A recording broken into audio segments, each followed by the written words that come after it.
प्रभु में प्रियो, आज हम पेंतिकोस्ट के पश्चात तीसरा प्रभुवार में हैं और आज अपने अपने घरों में होकर कोरोना के समय में हम सब प्रभु की आराधना कर रहे हैं और आज हम सब परमेश्वर की इच्छा योजना के अनुसार हम सब भले चंगे हैं और आज हम सब प्रभु की महिमा, धन्यवाद और गीतों को गाने के द्वारा, बाइबल के अध्ययन के द्वारा हम सब प्रभु की महिमा करें। आइए हम सब प्रार्थना करें। सर्वशक्तिमान परमेश्वर पिता और पुत्र और पवित्र आत्मा के नाम में आमीन। हे अब्राहम, इसहाक, याकूब के परमेश्वर, हमारे परमेश्वर, इस समय आज जबकि तूने यह नया दिन हम सबों को दिया है कि तेरी आराधना, स्तुति, महिमा, धन्यवाद करने पाएँ। और पिता परमेश्वर, विशेष करके तू हम सबों को बीते समय में सुरक्षित रखा है, हर प्रकार की जोखिम से, शैतान की परीक्षाओं से, दुर्घटनाओं और मृत्यु से और दुनिया के कोरोना से भी हम सबों को वंचित रखा है। सभी प्रकार की हानि से, बीमारी से सुरक्षित रखा है, चंगाई प्रदान की है। सभी बातों के लिए और विशेषकर तेरी उस कृपा और भलाई के लिए, आशीषों के लिए तुझको धन्यवाद देते हैं। प्रार्थना है पिता परमेश्वर, आज हम सब बोली से, वचन से, हर प्रकार से तेरे विरोध और अपने साथियों के विरोध में अपराध किए हैं, गुनाह किए हैं। उन सभी गुनाहों को तेरे पुत्र यीशु ख्रिस्त के नाम से क्षमा प्रदान कर और पिता परमेश्वर, हमारे हृदय और मनों को तू ही सुरक्षित रख, पवित्र रख, ताकि पिता परमेश्वर हम तेरी महिमा योग्य रीति से करने पाएँ, हमारे प्रभु यीशु ख्रिस्त के द्वारा। आमीन।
आज का विषय है हमें अपने हृदय को क्रोध और घृणा से मुक्त रखना चाहिए। क्रोध तो करो पर पाप मत करो। सूर्य अस्त होने तक तुम्हारा क्रोध न रहे और न शैतान को अवसर दो। आइए हम सब प्रार्थना करें। हे सर्वशक्तिमान परमेश्वर, सत्य और शांति के विचार तेरी ही ओर से आते हैं। दया करके हमारे हृदय के सब प्रकार के विद्वेष और बैर भाव को दूर कर अपने कुपित विचारों और शब्दों का दमन कर और हमें भातृत्व प्रेम में एक साथ रहना सिखा। हमारे प्रभु यीशु ख्रीस्त के द्वारा जो तेरे और पवित्र आत्मा के साथ एक परमेश्वर अब और सदा जीता और राज करता है। आमीन। हम सब अपने अपने पापों को अंगीकार करेंगे। प्रियो, हमारे प्रभु यीशु ख्रीस्त ने कहा, प्रभु हमारा परमेश्वर ही एकमात्र प्रभु है। तू प्रभु अपने परमेश्वर को अपने संपूर्ण मन, संपूर्ण प्राण, संपूर्ण बुद्धि और संपूर्ण शक्ति से प्रेम कर। यह पहली आज्ञा है। दूसरी यह है कि अपने पड़ोसी को अपने समान प्रेम कर। इनसे बड़ी और कोई आज्ञा नहीं। परमेश्वर ने संसार से ऐसा प्रेम रखा कि उसने अपना एकलौता पुत्र यीशु ख्रीस्त दे दिया कि वह हमें पापों से बचाए, स्वर्ग में हमारे लिए निवेदन करता हो और हमें शाश्वत जीवन में पहुंचाए। इसलिए हम पश्चाताप और विश्वास के साथ अपने अपने पापों को अंगीकार करें और हम परमेश्वर की कृपा से उसकी आज्ञाओं का पालन करने का और सब लोगों के साथ मेल मिलाप और प्रेम से रहने का दृढ़ संकल्प करें। हम सब अपने अपने पापों को स्वीकार करें। हे सर्वशक्तिमान परमेश्वर, हमारे स्वर्गीय पिता, हमने मन, वचन और कर्म से तेरे विरोध अपने साथियों के विरोध पाप किया है। हमने अपनी अज्ञानता, दुर्बलता के कारण और जानबूझकर भी बुराई की है और भलाई करने में असफल रहे हैं। इन सब पापों के लिए हम सचमुच कैदित हैं और अंतःकरण से पश्चाताप करते हैं। तेरे पुत्र यीशु ख्रीस्त ने हमारे लिए अपने प्राण दिए और उसी के कारण हमने जो पाप किए हैं उनको क्षमा कर और यह वर दे कि भविष्य में हम नया जीवन पाकर सदा तेरी सेवा करें, ताकि तेरे पवित्र नाम की महिमा हो। आमीन। सर्वशक्तिमान परमेश्वर आप सबों को क्षमा करता है। जो अपने साथियों को क्षमा करते और सच्चा पश्चाताप करते हैं, वह आप पर दया करे और आप सबों के पापों को क्षमा करे और उनसे आपको छुटकारा दे और सब भले कामों में आपको स्थिर और सबल करे और शाश्वत जीवन में बनाए रखे। आमीन। परमेश्वर का धन्यवाद हो। हे प्रभु हम पर दया कर। हे ख्रीष्ट हम पर दया कर। हे प्रभु हम पर दया कर।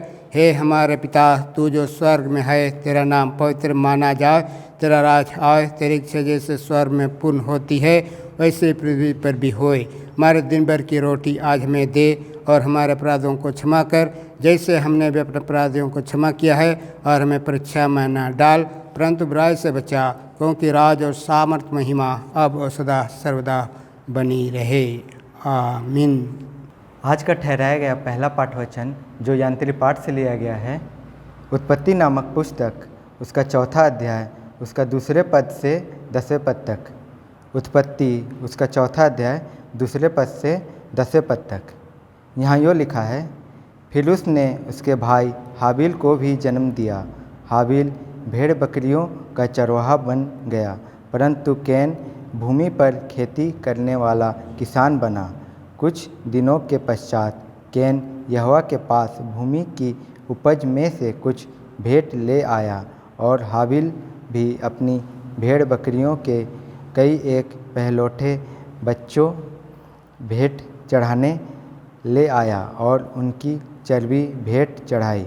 तब यहोवा ने हाबिल और उसकी भेंट को तो ग्रहण किया, परंतु कैन और उसकी भेंट को उसने ग्रहण न किया। तब कैन अति क्रोधित हुआ और उसके मुंह पर उदासी छा गई।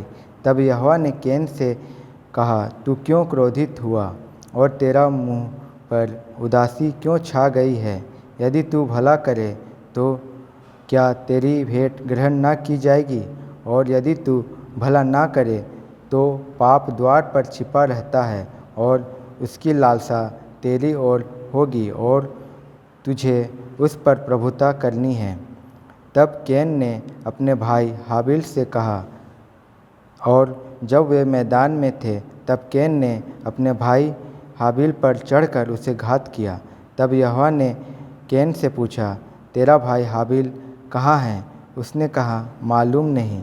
क्या मैं अपने भाई का रखवाला हूँ? उसने कहा, तूने क्या किया है? तेरे भाई का लहू भूमि से मेरी ओर चिल्लाकर मेरी दुहाई दे रहा है।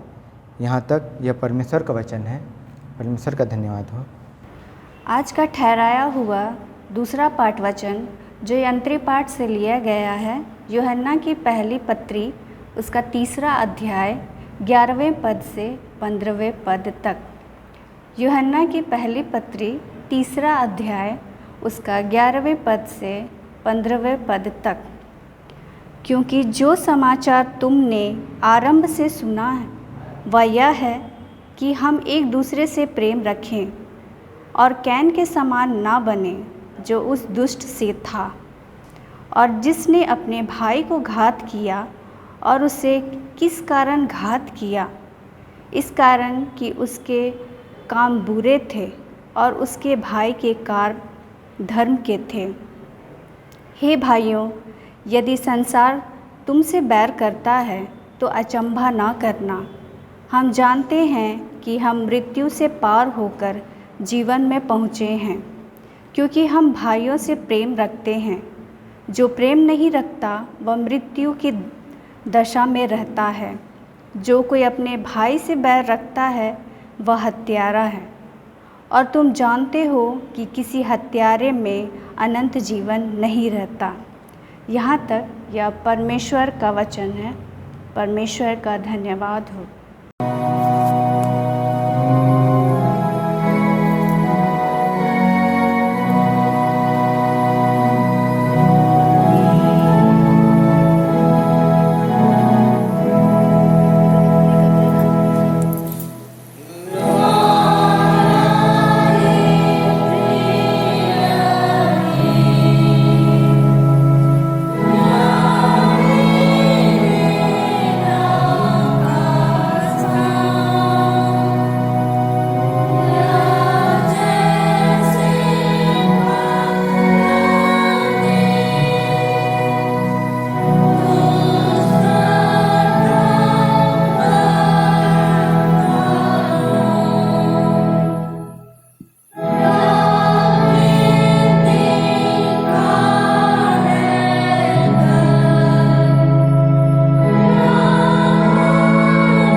प्रभु आप सबों के साथ रहे और तेरे आत्मा का साथ भी।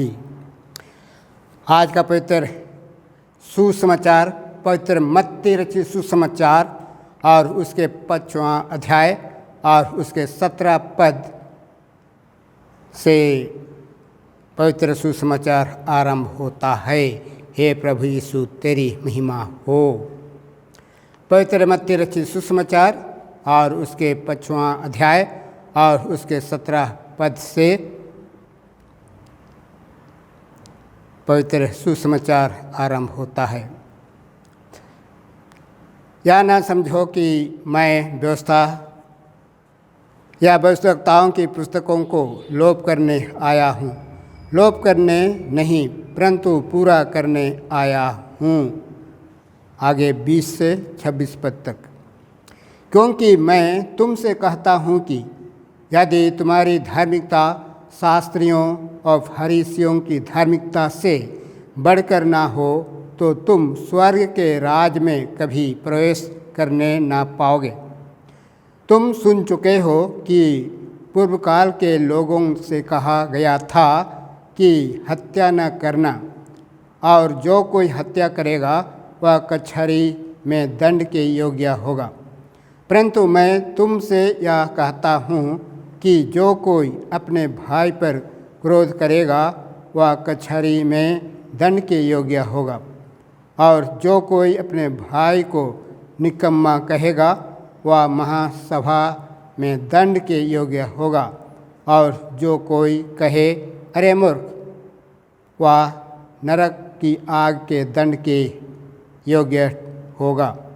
इसलिए यदि तू अपनी भेंट वेदी पर लाए और वहाँ तुम स्मरण करे कि तेरे भाई के मन में तेरे लिए कुछ विरोध है, तो अपनी भेंट वहीं वेदी के सामने छोड़ दे और जाकर पहले अपने भाई से मेल मिलाप कर और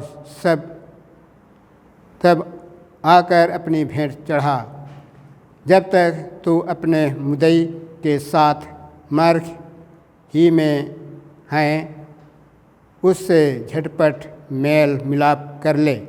कहीं ऐसा ना हो कि मुद्दई तुझे हाकिम को सौंपे और हाकिम तुझे सिपाही को सौंप दे और तू बंदीगिरी में डाल दिया जाए। मैं तुमसे सच कहता हूँ कि जब तक तू कौड़ी कौड़ी भर ना दे तब तक वहाँ से छूटने ना पाएगा। या यीशु ख्रिस्ट का सुसमाचार है। हे यीशु ख्रिस्त तेरी स्तुति होए। आइए हम सब प्रार्थना करें। हे सर्वशक्तिमान पिता परमेश्वर, हम निर्बुद्धि तेरे बालक बालिकाएं, हम इस आराधना के समय में तेरे पवित्र वचन को मनन ध्यान करना चाहते हैं। तू हम सबों को बुद्धि समझ शक्ति प्रदान कर। हम तेरे बिना कुछ नहीं कर सकते। तेरी पवित्र आत्मा की अगुवाई हम सबों को प्रत्येक को एक एक को दे, ताकि पिता परमेश्वर हम सब उचित रीति से तेरे पवित्र वचन को मनन ध्यान करने पाएँ और हम उसे ग्रहण कर बहुतायात का फल प्राप्त करने पाएँ।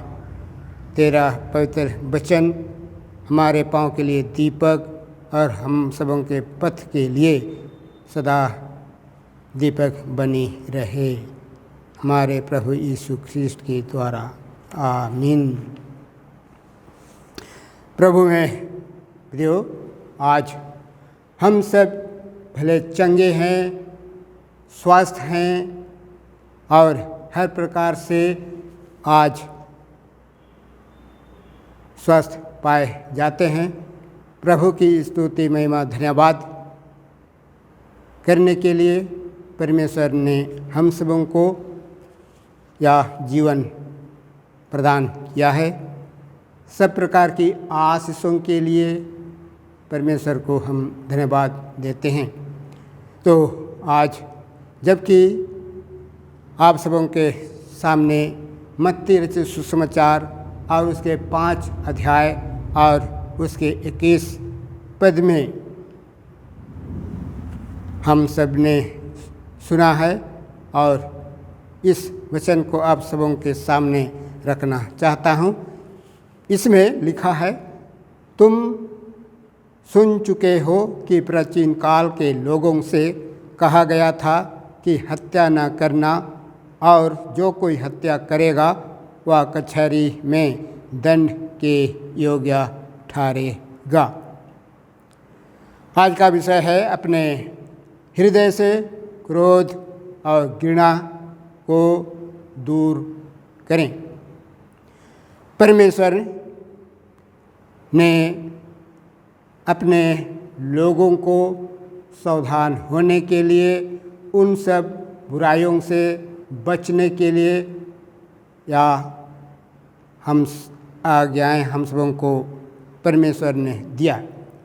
निर्गमन नामक पुस्तक उसके 20 अध्याय उसके 3 पद से 17 पद में, और व्यवस्था विवरण उसके 5 अध्याय और उसके 7 से 21 पद में हम परमेश्वर की आज्ञाओं के बारे में हम पाते हैं। और विशेष करके यह आज्ञाएं इसलिए परमेश्वर ने हम सबों को दिए हैं कि मेरे लोग अच्छाई को स्वीकारें और बुराई को त्यागें, बुराई के कामों को न करें। यदि शायद परमेश्वर मूसा के द्वारा इस्राएली जातियों को, परमेश्वर अपने लोगों को यह आज्ञाएं न देते तो हो सकता है कि वे बहुत प्रकार के पापों में पड़ जाते और उन सब बुराई के कामों को करते जाते। परंतु परमेश्वर ने आज्ञाएं मूसा के द्वारा अपने लोगों को, इस्राएलियों को दिया कि वे मेरी आज्ञाओं पर चले और उसके अनुसार अपना जीवन व्यतीत करें। तो आज हम सब आज का विषय के अनुसार क्रोध और घृणा को पाते हैं और हमारे सामने यह विषय रखा गया है। पहला है क्रोध। क्रोध क्या है? क्रोध सब बुराइयों के विरोध में परमेश्वर का जो व्यवहार होता है उसे साधारणतः परमेश्वर का क्रोध या कोप कहते हैं। मनुष्य का क्रोध अस्थिर होता है, परंतु परमेश्वर का क्रोध स्थिर होता है। और मनुष्य के स्वभाव में पाप के प्रभाव के कारण या बुरी मना स्थिति में भड़क सकता है। दूसरा में हम पाएंगे घृणा। घृणा वह है, घृणा मन में बसी हुई दूसरे व्यक्तियों के प्रति बुरी भावना को घृणा कहते हैं। मनुष्य के पापपूर्ण स्वभाव का यह एक दुष्प्रमाण है और यह प्रेम के विपरीत है और इसे परमेश्वर के लोगों में नहीं पाया जाना चाहिए। जिस प्रकार हम गलाती उसके 5:20 में, कुलोसी की पत्री उसके 3 और उसके 8 में, पहला पतरस उसके 2 अध्याय का पहला पद और यूहन्ना रचित सुसमाचार उसके 4 का 20 पद में हम पाते हैं। वे लोग जिनका जीवन पाप की शक्ति के अधीन है, वे भलाई से घृणा करते हैं। वे धार्मिकता से परिपूर्ण व्यक्तियों से तथा परमेश्वर से वैर रखते हैं। भजन संहिता उसका 69 अध्याय उसके 4 पद और मिका उसके 3 पद का 3 अध्याय का 2 पद। क्रोध का अचानक भड़क उठना मनुष्य के पापी स्वभाव का परिणाम है। इसलिए बाइबल हमें बार बार इस बुराई का चिन्ह प्रस्तुत करके परमेश्वर के भक्तों को इससे दूर रहने की चेतावनी देती है।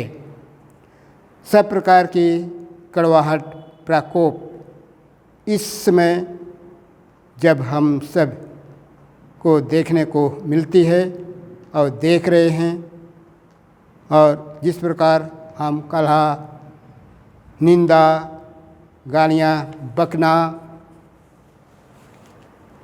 सब बैर भाव आदि से हम विश्वासियों को दूर रहना चाहिए। जिस प्रकार पौलुस प्रेरित ने इफिसियों की पत्री में कहा है, इफिसी 4:31 में इस प्रकार लिखा है, जैसे गंदे काम, लुचपन, मूर्ति पूजा, टोना, बैर, झगड़ा, ईर्ष्या, मतभेद, फूट, दलबंदी, डाह, लीला क्रीड़ा, इन सब कामों के समान और भी काम हैं। ऐसे काम करने वाले परमेश्वर के राज के वारिस नहीं होंगे। हम उन सब बुराइयों को गलाती 5:19 में पाते हैं। उसमें लिखा है, ऐसे ऐसे काम क्रोध काम के बराबर ही है। हम सभी जानते हैं जिस प्रकार क्रोध पर अधिकार न किया जा सके उसका परिणाम बहुत ही भयंकर होता है, क्योंकि हिंसा भड़क उठती है और हत्याएं होती है। जिस प्रकार हम उत्पत्ति की पुस्तक में हम पाते हैं कि कायन ने अपने भाई हाबिल के विरोध उठा, उसने हाबिल की हत्या कर दी। यदि वह अपने ऊपर क्रोध न करता तो वह हत्या नहीं करता। मत्ती 5:22 में लिखा है कि जो मनुष्य अपने भाई पर क्रोध करेगा वह कचहरी में दंड के योग्य ठहरेगा, और जो अपने भाई को अपशब्द कहेगा वह धर्म महासभा में दंड के योग्य ठहरेगा। जो परमेश्वर के प्रति विश्वास योग्य है उन्हें हर एक पाप के प्रति, चाहे या पाप परमेश्वर से विरोध हो या किसी अन्य व्यक्ति के प्रति कोई अनुचित कार्य हो, तो क्रोध करना चाहिए। जैसे निर्गमन उसके 16 अध्याय उसके 20 में मूसा का क्रोध को हम पाते हैं। मत्ती रचित सुसमाचार उसके 18:32 से 34 में ऋण देने वाले स्वामी का क्रोध को पाते हैं। परंतु इसलिए कि सब में मानवीय स्वभाव है, इसलिए हर एक व्यक्ति के लिए यह कठिन है कि क्रोध करने के बाद वह परमेश्वर द्वारा ठहराई गई सीमा का उल्लंघन न करें। विश्वास की बातें हम जब करते हैं तो हम में या प्रेम उत्पन्न होता है, तो निश्चय ही लोगों के लिए अनुचित है कि वे इतने क्रोधित क्यों हो जाते हैं कि व्यक्तिगत रूप से बदला लेने का प्रयत्न भी करते हैं। भक्त जनों में क्षमा करने का स्वभाव होना चाहिए, और जो उनके प्रति बुरा व्यवहार करते हैं उन्हें क्षमा करना चाहिए कि परमेश्वर ही उन्हें बदला दे। यदि किसी अनुचित कार्य को पार करने का दोषी ठहरे तो उसे अपने व्यवहार के प्रति या बहाना बनाकर स्वयं को निर्दोष सिद्ध करने का प्रयत्न नहीं करना चाहिए कि उसने परमेश्वर का सच्चा उद्देश्य पूरा करने के लिए ऐसा किया। परमेश्वर का क्रोध सदैव पवित्र, न्यायपूर्ण और धार्मिकता से परिपूर्ण होता है। मनुष्य का क्रोध अस्थिर होता है, परंतु परमेश्वर का क्रोध शुद्ध और स्थिर होता है। यह पाप के प्रति उसकी पवित्र, धार्मिकतापूर्ण और सच्ची प्रतिक्रिया होती है, जो स्वयं पवित्र, धार्मिकतापूर्ण और सच्चा है। परमेश्वर न्यायी है। वह पाप से ना तो प्रसन्न होता है और न उसे अनदेखा कर सकता है। इसलिए लोग पापी होने के कारण परमेश्वर के क्रोध के अधीन हैं। फिर भी परमेश्वर पाप को दंडित करने से आनंदित नहीं होता। वह पाप के प्रति सहनशील है और उन लोगों को बार बार सुअवसर देता है जो पापों से पश्चाताप करते हैं और उनसे क्षमा का निवेदन करते हैं। क्या हम और आप अपने अपने पापों से क्षमा के लिए प्रभु परमेश्वर से निवेदन करते हैं? परमेश्वर पाप के प्रति निश्चित है, इसलिए मनुष्य और भी अधिक पाप करते रहते हैं, परंतु इस कारण वे अपने लिए परमेश्वर का दंड बटोरते हैं। जिस प्रकार आज के इस समय में हम अपनी अपनी आँखों से देख रहे हैं, अपने अपने कानों से सुन रहे हैं और जो भी हो रहा है, देखने को मिल रही है, या सब परमेश्वर का कोप या परमेश्वर का क्रोध के कारण ही हो रहा है, ऐसा हम सोच सकते हैं। विशेष करके हम नूह के दिनों को और सदोम अमोरा के नष्ट होने के समय को हम स्मरण करते हैं, क्योंकि जैसे जैसे लोग बढ़ते गए उसके साथ साथ पाप भी बढ़ता गया। परमेश्वर पाप से घृणा करता है और पापी से वह प्रेम करता है। तो आज हम देखते हैं कि नूह के समय में धर्मी लोग या नूह के परिवार ही बच गए। इस प्रकार से परमेश्वर का क्रोध को हम देखते हैं। इसलिए मनुष्य और भी अब तक उस समय की घटना को हम जब देखते हैं, सुनते हैं कि उस समय के लोग नष्ट हो गए और मर गए, फिर भी आज जैसे जैसे हम सब इस संसार में बढ़ते जा रहे हैं, ऐसे ऐसे ही पाप भी बढ़ता जा रहा है। लोग उनके बुरे कार्यों से वे नहीं फिर रहे हैं, वे और अधिक बढ़ते जा रहे हैं बुराई में। तो इस कारण परमेश्वर का दंड वे बटोरते हैं। अंत में परमेश्वर का क्रोध उन पर भड़क सकता है। युग के अंत में परमेश्वर का क्रोध अंतिम बार उस समय भड़केगा जब यीशु मसीह अपनी महिमा के साथ अभक्तों को दंड देने के लिए पुनः आएगा। जिस प्रकार रोमी 2 और उसके 5 और 2 थिस्सलुनीकियों उसके 1 अध्याय उसके 1 से 10 में पाते हैं।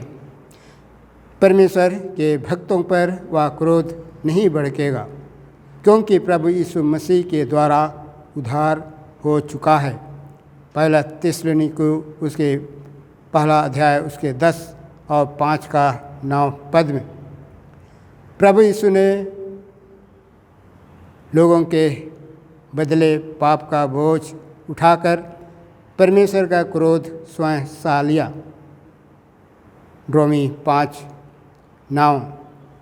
परंतु जो लोग उसे मानने से इनकार करते हैं कि प्रभु यीशु ने उनके बदले परमेश्वर का क्रोध को सहा। उन्हें परमेश्वर के क्रोध का सहना पड़ता है। यूहन्ना 3:36। हम विश्वासियों को भी चाहिए कि बुराई से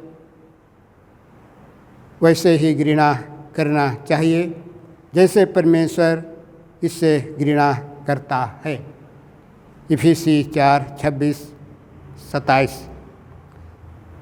क्रोध तो करो पर पाप मत करो। सूरज अस्त होने तक तुम्हारा क्रोध न रहे और न शैतान को अवसर दो। तो आज इन सब वचनों के द्वारा प्रभु हम सबों को बहुतायत का आशीष प्रदान करें। हम प्रार्थना करें। सर्वशक्तिमान परमेश्वर पिता और पुत्र पुत्र आत्मा के नाम में, आमीन। हे प्रभु परमेश्वर, आज तू ही ने हम सबों को पवित्र वचन से जो कुछ भी सिखाया है, बताया है पिता परमेश्वर, और उन सब आज्ञाओं को जो तूने निर्गमन की पुस्तक 20 अध्याय और व्यवस्था विवरण के 5वां अध्याय में तूने हम सबों को एक आज्ञा के रूप में दिया है, उन आज्ञाओं का पालन करें और जो भी बुराइयां हैं पिता परमेश्वर हमारे हृदय से, मन से हम दूर करने पाएँ। तू ही हम सबों को शक्ति सामर्थ्य प्रदान करने वाला प्रभु परमेश्वर है। हमारे प्रभु यीशु ख्रीष्ट के द्वारा हम यह मांगते हैं, आमीन। हम सब खड़े होकर के प्रेरितों का विश्वास वचन का अंगीकार करें। मैं सर्वशक्तिमान पिता, स्वर्ग और पृथ्वी के सृष्टिकर्ता परमेश्वर पर विश्वास करता हूँ। मैं उसके इकलौते पुत्र हमारे प्रभु यीशु ख्रीष्ट पर विश्वास करता हूँ। वह पवित्र आत्मा के सामर्थ्य से गर्भ में आया और कुंवारी मरियम से जन्मा। उसने पोंतुस पिलातुस के शासन में दुख भोगा। वह क्रूस पर चढ़ाया गया, मारा और गाड़ा गया और मृतों के लोक में उतरा। तीसरे दिन वह जी उठा। वह स्वर्ग पर चढ़ गया और पिता की देहनी और विराजमान है। वह जीवितों और मृतों का न्याय करने को फिर आएगा। मैं पवित्र आत्मा पर, पवित्र सब लोगों के कलीसिया पर, संतों की संगति, पापों की क्षमा, देह के पुनरुत्थान और अनंत जीवन पर विश्वास करता हूँ, आमीन। गीत नंबर 170।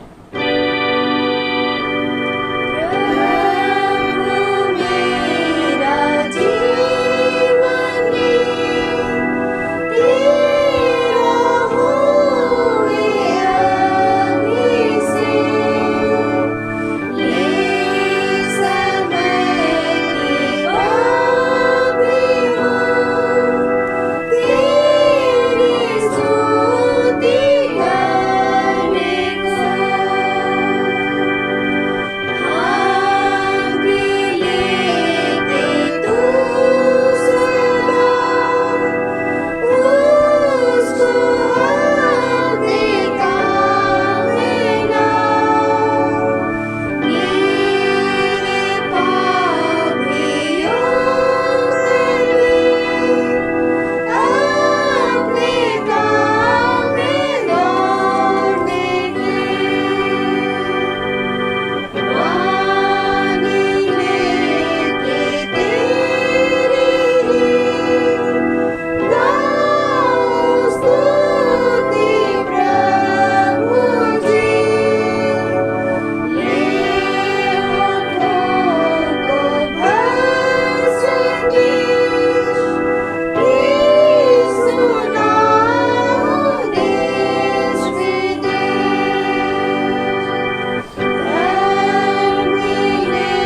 आइए हम सब इस भेंट के लिए और अपने आप को परमेश्वर की महिमा के लिए अर्पित करें। प्रार्थना करें। सरस्वती माँ परमेश्वर पिता सबके आंखें तेरी बाट जोती है और समय पर उन्हें आहार देता है। सब कुछ तुझी से प्राप्त होती है। धन महिमा पराक्रम तेरी ही ओर से मिलती है। हम तेरे दिए हुए में से हम तुझको अर्पण करते हैं।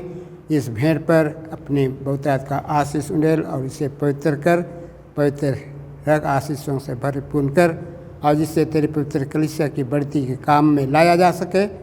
और पिता परमेश्वर तेरी पवित्र महिमा, पवित्र नाम की महिमा होने पाए। और जिन हाथों ने यह चढ़ाया है पिता परमेश्वर, उन हाथों को तू ही सबल कर, आशीषों से भरपूर कर, हमारे प्रभु यीशु ख्रीष्ट के नाम में, आमीन। हम आज प्रभु परमेश्वर को सब मिलकर धन्यवाद दें। जितने कोई अपने जन्म दिवस को स्मरण कर रहे हैं और परमेश्वर को धन्यवाद देना चाह रहे हैं, और उन सब लोगों के लिए जो विवाह कर चुके हैं और वे अपने विवाह वर्षगांठ को मना रहे हैं। हम सब परमेश्वर को सब मिलकर धन्यवाद करें। हे सर्वशक्तिमान परम दयालु पिता, तेरी दया सारी सृष्टि पर बनी रहती है। तूने अपनी बड़ी दया से अपने इन प्रिय जनों को जो तूने 1 साल और सुरक्षित रखा है, गत वर्षों ने तूने अद्भुत रीति से इनकी रक्षा रखवाली की है और अपनी उपस्थिति से तूने इनके जीवन को सुभूषित किया है। इन सब बातों के कारण हम तेरी स्तुति करते हैं और विनती करते हैं कि तू कृपा करके सब पापों को क्षमा करके इन सबों की ऐसी सहायता कर कि वे तेरी कृपा कभी ना भूलें, परंतु इस नए वर्ष में जिसमें वे तेरी बड़ी दया से प्रयास कर रहे हैं, तेरा बड़ा प्रेम पहचान करके तुझसे पूरा भरोसा रखें कि हर एक दुख और सुख के समय वे तेरी इच्छा के अधीन रहें। तू अपने अत्यंत अनुग्रह के उनकी अगुवाई कर और अपनी निरंतर सहायता से उन्हें आगे बढ़ा कि इस नए साल में वे अपने सब कार्यों को तुझ में प्रारंभ करते रहें और तुझे में समाप्त भी करने पाएँ। और हम धन्यवादी हृदय से स्वयं को तुझे अर्पित करें और तेरे पवित्र नाम की महिमा करते रहें और अंत में तेरी दया से अनंत जीवन प्राप्त करें, हमारे प्रभु यीशु ख्रीष्ट के द्वारा, आमीन।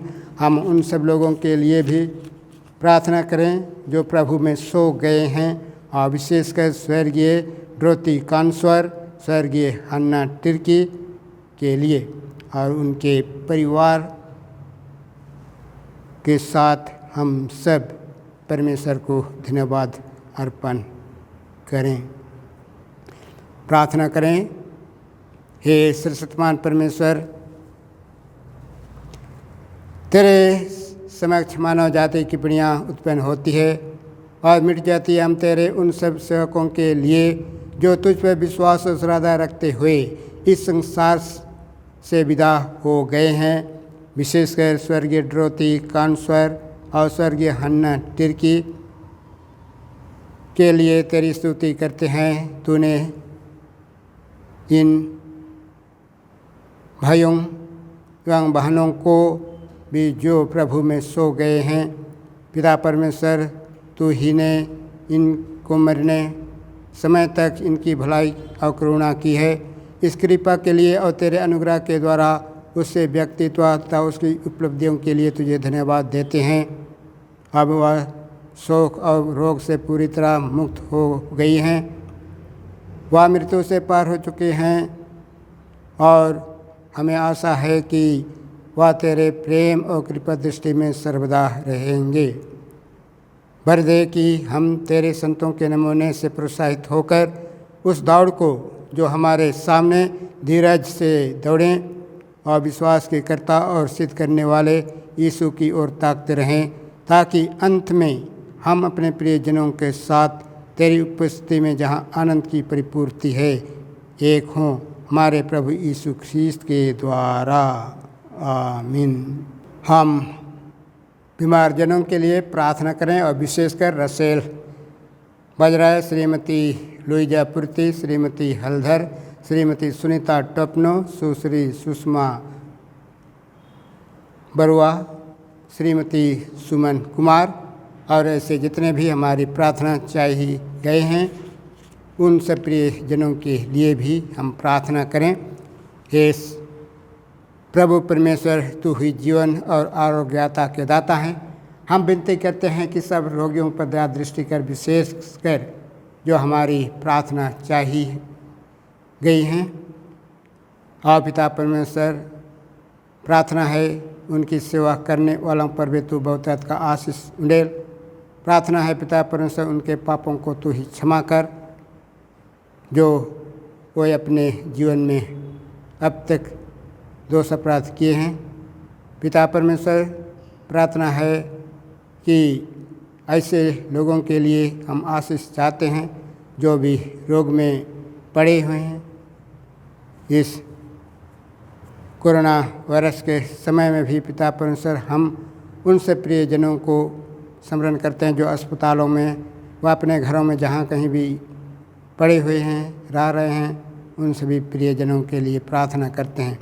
यदि पिता परमेश्वर तेरी इच्छा हो तो वे तन मन में भले चंगे हो जाएं, तेरी पवित्र कलीसिया में तेरा धन्यवाद करने पाएँ, हमारे प्रभु यीशु ख्रीस्त के द्वारा। आमीन। आइए हम प्रार्थना करें कि हमारे पेरिस के जितने भी लोग हैं जो अपने अपने परिवार से दूर या जमशेदपुर से बाहर में रहते हैं, उनके लिए हम प्रार्थना करें कि वे सुरक्षित रहें। हे प्रभु परमेश्वर, तू सब स्थानों में उपस्थित है। हम तेरा धन्यवाद इसलिए करते हैं कि ना स्थान की दूरी, ना किसी प्रकार की विराह हमें तुझसे अलग कर सकता है, और इसलिए भी कि जो एक दूसरे से अलग रहते हैं वे सब तेरे सन्मुख रहते हैं। अपने पवित्र शरण में हमारे बिछड़े हुए भाई बंधुओं की रक्षा कर। जितने लोग हमारे इस जमशेदपुर पेरिस से या इस जमशेदपुर से बाहर में रहते हैं, काम करते हैं अपने जीवन यापन करने के लिए, और पिता परमेश्वर, हम प्रार्थना करते हैं उनके लिए कि वे हर प्रकार की मुसीबतों से, संकट से, कोरोना वायरस से और अन्य भिन्न भिन्न प्रकार की महामारियों से भी वे सुरक्षित रहें, चंगाई प्राप्त करें। और पिता परमेश्वर, वे अपने स्थान को वे पुनः लौट कर आ सकें। और पिता परमेश्वर, उनके लिए हम प्रार्थना करते हैं कि हमारे बिछड़े हुए भाई बंधुओं की रक्षा और उसकी तेरी संगति को ऐसे हम सब खोजें कि तेरे निकट आकर हम एक दूसरे के निकट रह सकें, हमारे प्रभु यीशु ख्रीस्त के द्वारा। आमीन। हे परमेश्वर, हम प्रार्थना करते हैं कि सब जाति के लोगों को एक ही लहू से सारी पृथ्वी पर वास करने के लिए उत्पन्न किया अपने धन्य पुत्र को इसलिए भेजा कि जो दूर हैं और जो निकट है दोनों को मेल का प्रचार करे, और यावर दे कि इस भारत देश के सब लोग तुझे टटोल कर पाए। और हे स्वर्गीय पिता, उस प्रतिज्ञा को शीघ्र पूरा कर जो तूने की है कि मैं सारे मनुष्यों पर अपना आत्मा उंडेलूँगा, हमारे त्राता यीशु ख्रीस्त के द्वारा। आमीन। आइए हम सभी प्रार्थना करें अपने डायसिस के लिए, और डायसिस में जितने भी पास्टरेट हैं और इस पास्टरेट में जितने भी मंडलियां हैं, मंडली के सभी भाई बहनों के लिए भी प्रार्थना करें। हे सत्यमान और सनातन परमेश्वर, तू स्वर्ग और पृथ्वी की सब वस्तुओं का शासन करता है।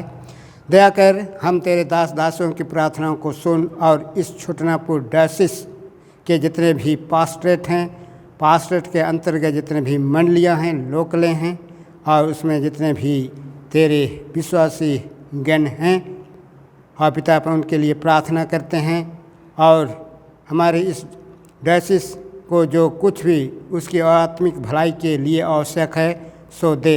विद्यालय जिनमें युवक युवतियाँ तेरे विश्वास और भय में प्रतिपालन पाएँ। सेवक जो तेरे दाग की बारी के इस भाग में काम करें।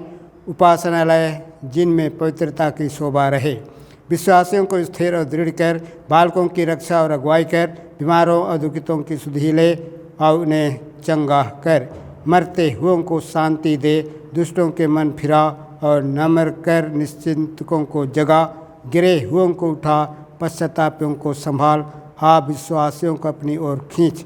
अपने सत्य की वृद्धि में संविधान दूर कर और यह वर दे कि हम सब एक चित्त और एक मन से तेरी पवित्र कलीसिया के झुंड में मिले जुले रहें, ताकि तेरे पवित्र नाम की प्रतिष्ठा और महिमा हो, हमारे प्रभु यीशु ख्रीस्ट के द्वारा। आमीन। हम सब प्रार्थना करें। हे सर्वशक्तिमान पिता परमेश्वर, आज का यह दिन तू ही ने हम सबों को दिया है कि तेरी आराधना और महिमा करने के लिए। अब हे पिता परमेश्वर, हम आज इस आराधना को समाप्ति करने पर हैं। और पिता परमेश्वर, तू हम सबों को जो कुछ भी इस आराधना में अगुवाई किया है, इन सभी बातों के लिए तुझको धन्यवाद देते हैं। और पिता परमेश्वर, जो कुछ भी हम पवित्र वचन से सीखा जाना, पिता परमेश्वर उस पर भी बहुतायत का आशीष दे, ताकि हम उस पर मनन ध्यान करते हुए अपना जीवन अब चलाएं। और पिता परमेश्वर, विशेष करके आज दिन भर हम सबों के साथ होले, हर प्रकार के जोखिम से, शैतान की छल बल से, दुनियादारी की हवा से हम सबों को सुरक्षित रख। और बाकी समय जो कुछ भी हमें करना है तेरे ही पवित्र नाम में करें, करते रहें और तेरे पवित्र नाम की महिमा होने पाए, हमारे प्रभु यीशु ख्रीस्ट के द्वारा। आमीन।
परमेश्वर की शांति जो समझ से परे है, परमेश्वर उसके पुत्र हमारे प्रभु यीशु ख्रीस्त के ज्ञान और प्रेम में आप सबों के हृदय और विचारों को सुरक्षित रखे और सर्वशक्तिमान परमेश्वर पिता और पुत्र और पवित्र आत्मा की आशीष और रक्षा रखवाली अब और सदा वरन आप सबों के साथ बनी रहे। आमीन। शांति से पूर्ण होकर जाइए, प्रभु से प्रेम रखिए और उसकी सेवा कीजिए ख्रिस्त के नाम में। आमीन। यीशु सहाय।